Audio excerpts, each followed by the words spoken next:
What's up, guys? Today I got the New Balance Tiago 1010s. I've been eyeing these for a while and I saw them on sale, so I decided to pick some up.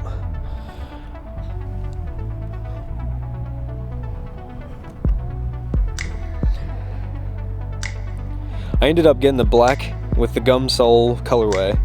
I think these things look so nice. I'm currently skating the New Balance Brandon Westgate 508s. I really like these shoes. I've had about 2 sets of them and they've been my go-to skate shoes for a while now. There's nothing like getting new kicks. I really like this colorway. The black and gum looks really nice together.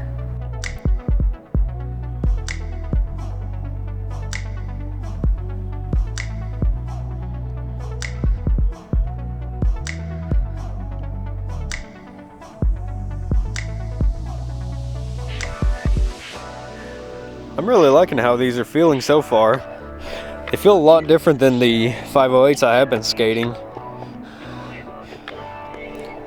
They're a little bit stiffer than I was expecting starting out, but overall I like how they feel.